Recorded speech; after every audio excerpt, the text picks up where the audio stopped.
Yeah, I'll react to that, sure. Was raised True. Britain and America are like twins separated from birth. Good way to put it, in my opinion.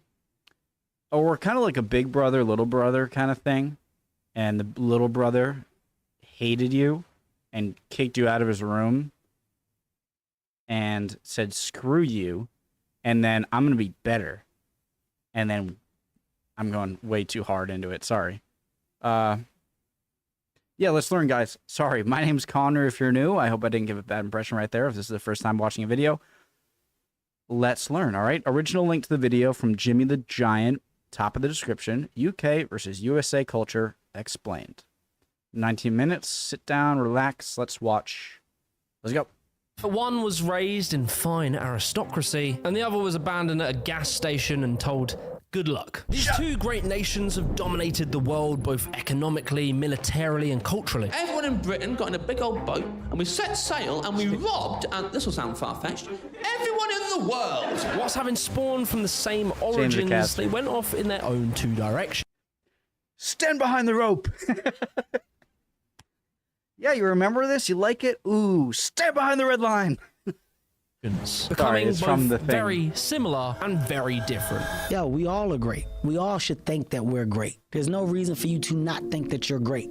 I've started to get this feeling that I'm totally fucked. You know, everything's fucked. Today, we will analyze American versus British culture. The American comic hero is a wisecracker who is above his material and who is above the idiots around him. You know that scene in Animal House where there's a fellow playing folk music on a guitar? John Belushi picks up the guitar and destroys it. And the cinema will laugh because he just smashes it and then waggles his eyebrows at the camera. And everyone says, God, he's so great. Well, a British comedian would want to play the folk singer. Comedy is a great way of revealing a culture's ideas. So American comedy and British. I prefer the British way there because, like, I hate being led with my hand to a joke, you know? I hate that. It's like, if I want to laugh, I'll see something funny and I'll laugh. But that's why I prefer comedians that are more like just talking rather than like shock value, you know? I like it sometimes, but I really prefer little more, you know, chill out. I'll laugh when I laugh. Don't like ha ha ha ha ha.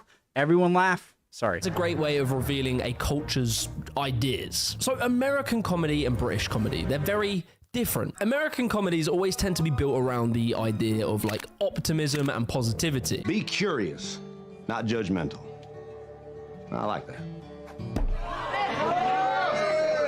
There's typically always the notion that things can get better. You can see this in the character Leslie Knope in Parks and Rec. I can do it. I can crush him. I promise. And typically, in an American comedy, the cool guy is the main character. So you know how to take the reservation, you just don't know how to hold the reservation. What is it? Let's compare that to British comedies. Typically, the idea in a British comedy is that life will always disappoint you. We need to have a talk. You finishing with me? We weren't ever really. Oh. I see you not around, but here. See you. I'm on season 3. I need to watch the episode 1 of season 3. I'll put that on Patreon. I might do that tonight, and so I'll have it on Patreon tomorrow.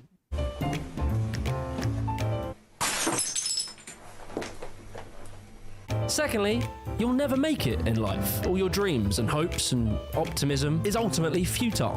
I have this dream. You and I own this skyscraper office block on the South Bank. And above us, on top of the skyscraper, in 50-foot-high neon lettering, are the initials of Trotters, independent traders. Just above your head is the word tip. Another idea that is shown is that you can always expect the worst thing to happen. So, yeah. Right, thank you very much. Do you like it? Oh, shall I put that on you? Brilliant. Do you want another beer? Was that my beer? Yeah. Do you want me to get you? Yes! And finally, the main character, the point of focus in a British comedy will typically be some awkward loser. I like your glasses. I'm afraid they're not for sale. Laugh all you want, they're not for sale. So this leads us to our first key cultural difference. I feel like in British comedy, like our idea of a main character in American comedy will be like a side character that appears one episode as like the guy.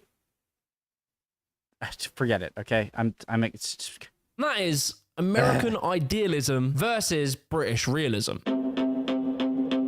Instead of me telling you this, I'm going to show you it through expressions. Americans say things like this. Well, you know what they say. The sky's the limits. You miss 100% of the shots you don't take. Whereas in Britain, we'll say things like... He combined a Boston and a Southern accent on the hunted. The sky's the limits. You miss 100% of the shots you don't take. Whereas in Britain, we'll say things like, got hope for the best, but expect the worst, mate. We literally have a thing called Sod's Law. What can go wrong will go wrong. And then let's say you have a situation where something is looking good. You've got an opportunity. Americans will say, when life gives you lemons, make lemonade. Whereas we'll literally say, well, old boy, don't count your chickens before they hatch. And then finally, if you're in America and your whole life is going terribly, it's looking awful, Americans say, well, it's always darkest before dawn. In England, if everything's going well, we'll say, yeah, mate, but this is just the calm before the storm. So you might be wondering, why? Why? See, that's way better. It's funnier. Jesus. Do we have these very distinct attitude differences? Before we go any further with this video, cold turkey might be great on sandwiches, but there's a better way. Make sure, guys, in any of the videos I watch, if they have a sponsor, guys, they made the video and everything, we're just watching them here.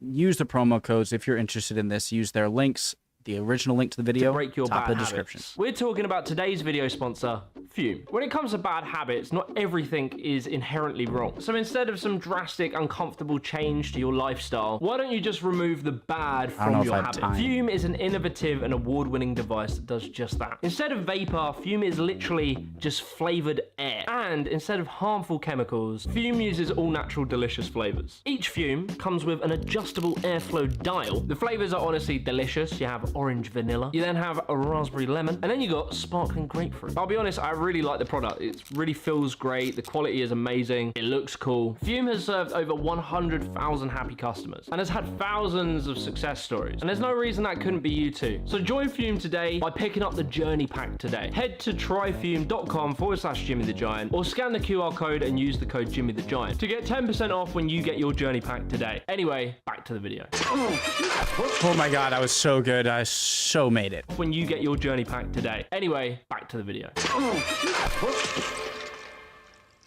Now stand aside, worthy adversary. Scratch. A lot of the British attitude can really be pointed to our very long and brutal history. We've had tons of wars and plagues and religious upheavals. All of these things have kind of led to British people sort of having doubt and distrust into the future. Like, yeah, it might be going well now, but tomorrow a swarm of Belgians might come over and behead us. Understanding our history gives us this cautiousness to being too optimistic about the future. As well, you have to combine the religious attitudes of the Church of England. The Church of England was very much a believer in the idea of original sin. The idea that humans have fallen from God, we're all inherently bad, although we do have the ability to be somewhat redeemed. This has engineered a sort of attitude of cautious optimism. We're not entirely 100% pessimists. All of this combined with the fact that our weather is pretty shit. Rain, rain, rain. Us Brits endure it on 199 days of every year. You could literally have a week of sunshine in England and think, you know what, this Saturday, let's go for a picnic with the family. And then because your dad showed some optimism in the weather, God will smite you with a torrential downpour for the next month.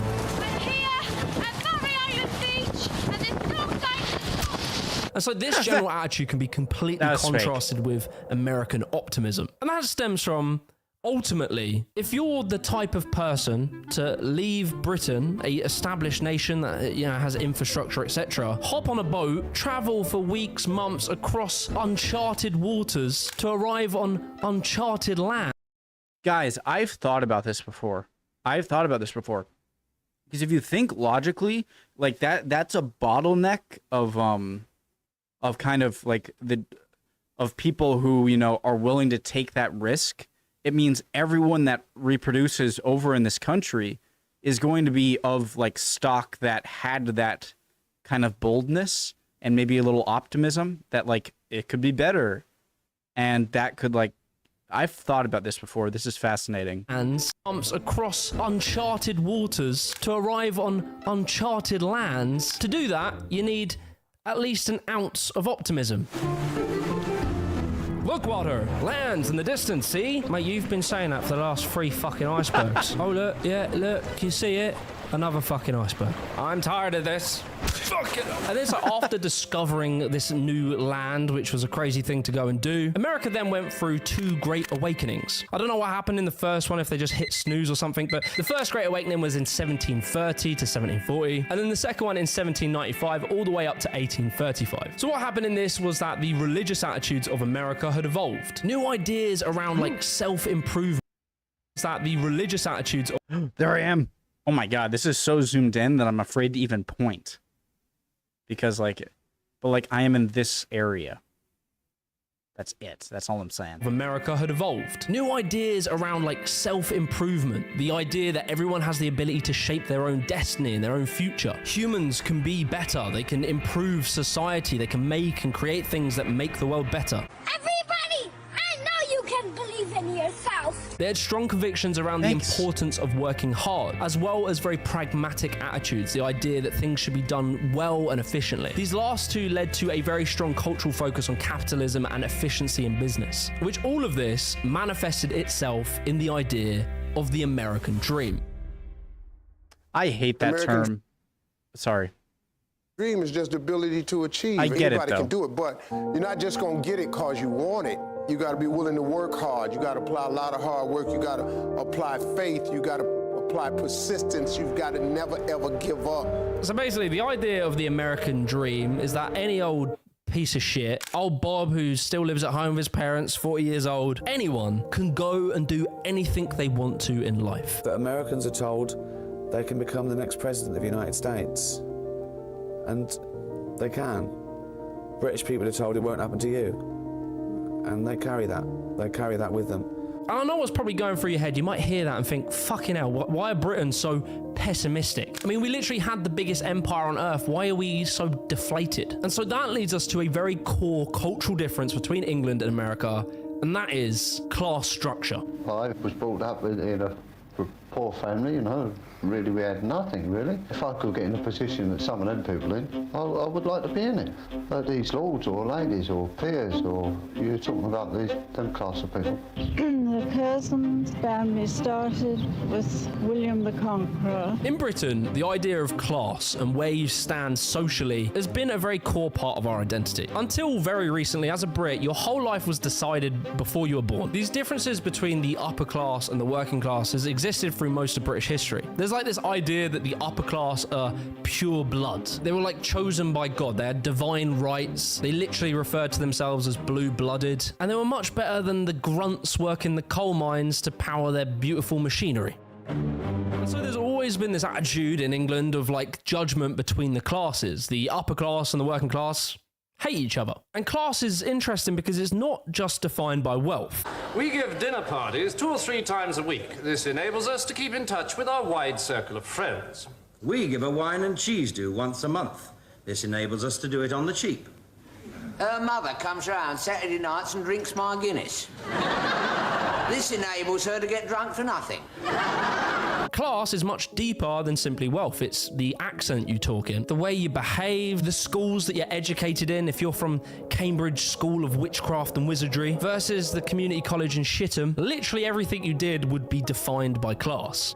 I think working class people in general feel this kind of thing weighing down upon them, and I can't put it into words of what it is, but I think people watching this will understand that you feel it pushing you down all the time. And so there's this understanding that there isn't much class mobility. If you are lower class, even if you got wealthy, you could never be upper class. There's no way. And so this kind of demoralization spawned a attitude in British people that things can't really get that much better. I'm always going to be judged from basically the background that I'm from. In America, as I explained with the American dream, the attitude is that anyone can be anything. Americans love the idea of the rags to riches story, the underdog archetype that you see in films like Pursuit of Happiness or The Founder. Class does exist in America, but it is very different. You're probably going to see more things between North and South divides and racial divides. But I do, as a British person, quickly want to make a caveat. The British people have never had like outright defeatism. British people will try in life. They'll try very hard, but we just don't like to get our hopes up. We are optimistic, but just in a very cautious way. Like, Americans might aspire to be a millionaire CEO of a big tech startup, whilst British people will aspire to one day shop at Waitrose. One sec, before, is that Harry, or no, McIntyre? What was I gonna say? I think try in life. I think there's two.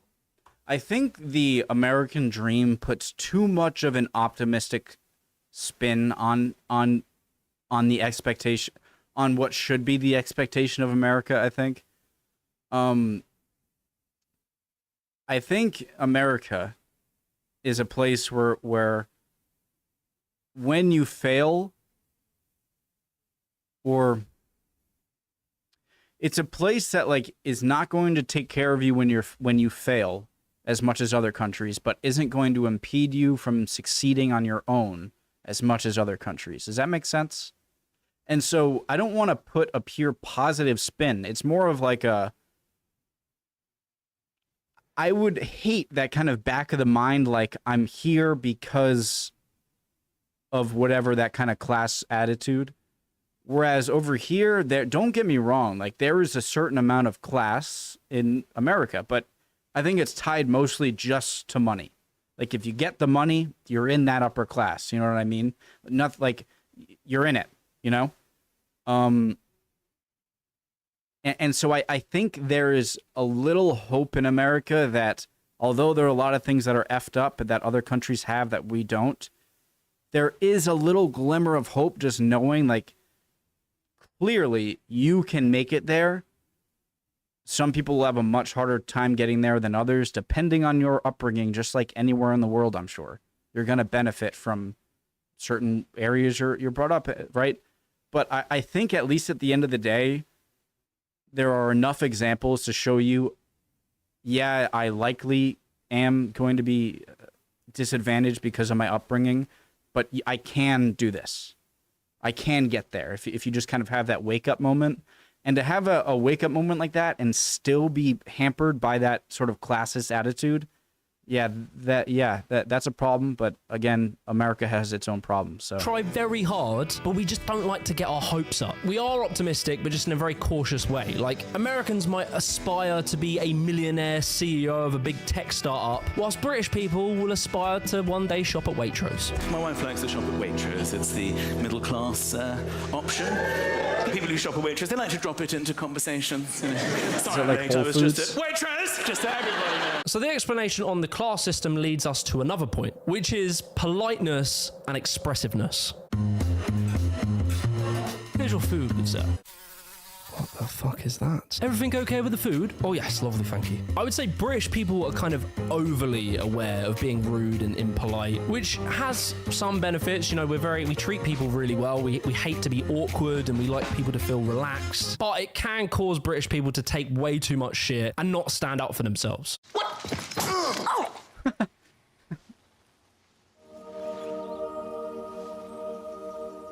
What the I slap you and you want me to hit you on the other cheek? Americans will tolerate less bullshit, which is a good thing, but then sometimes they can be a bit rude and a bit overly confrontational. I have waited exactly 5 minutes. It is a Big Mac. How long do you need? This difference when it comes to being polite probably stems from the British Reserve. I will go out this door. I'm walking out right now. You can still save me. Excuse me.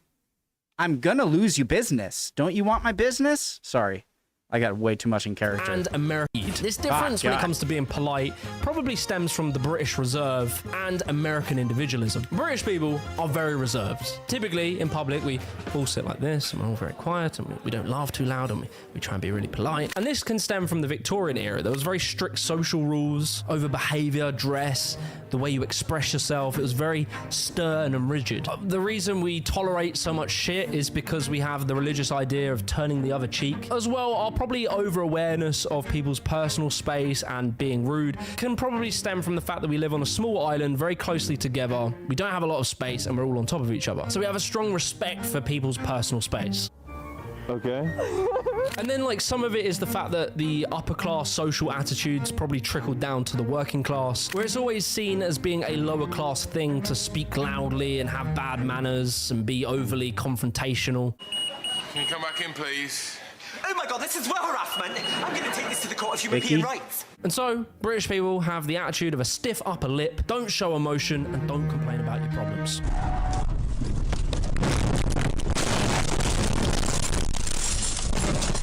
Oh. Well, that was fucking scary. Whereas Americans, that is not the case. What country are we in? In the United States. You're goddamn right. You can't take a picture here. Okay, First Amendment. Get back over there. I have a right to speak. I have a right to speak. Deal with that. This is my right as much as it is yours. This is my land as much as it is yours.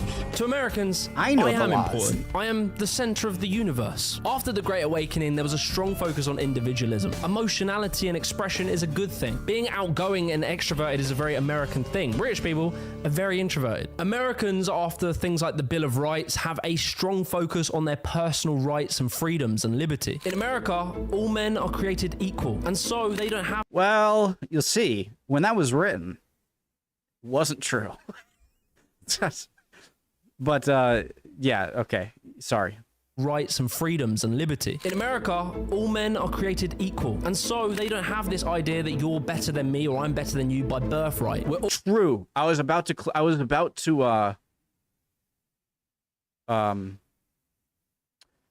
say that, but like by birthright. Yeah, no, I think it's more just money. Like if you have more money, then you're kind of an upper, you know? But yeah, there's no like, yeah, he put it perfectly. Why am I equal? And so they don't have this idea that you're better than me or I'm better than you by birthright. We're all humans, we all exist, and we all deserve respect. I would say that's true, this leads to politics and the attitude toward authority. This is an illegal detention at this point. You better get your shit straight. Oh, I will file a complaint. Yeah, I'm gonna go right as soon as we leave here. Am I not human to you, huh? Americans are inherently very skeptical of authority. They believe more so in small government and self-autonomy due to the British ruling America and, you know, being a bit naughty, a bit rough around the edges. As well, Americans are very rebellious. The formation of America was around escaping the Church of England. In Britain, on the other hand, it is different. We do have a trust in our government. It is waning currently, but typically we trust in social order and we don't really make too much of a big deal about infringement of our rights. And that's probably because of years of unquestioned power by monarchs. And again, the stoicism and the idea of stiff upper lip, not complaining too much, not making a big deal. I think there's a big thing in America that like our government could provide everything perfectly for us. Like you want this, but at the end of the day, if you get too up in my business, I will go like, I'd rather live in the woods. You know what this is coming from me though. So yeah, at the end of the day, I definitely hate strong authority more so. Kind of has led to this polite, submissive behavior, which sometimes is a bit embarrassing. Careful, sir, it's hot. Oh, sorry. Might burn yourself. Yeah, sorry. Would you like some salt and pepper? Oh, yeah, sorry. Like, you can kind of picture the movie scene of a British person, an American person dealing with authority. Excuse me, sir, I'm gonna have to ask you to leave. Listen here, tough guy. You don't talk to me like that.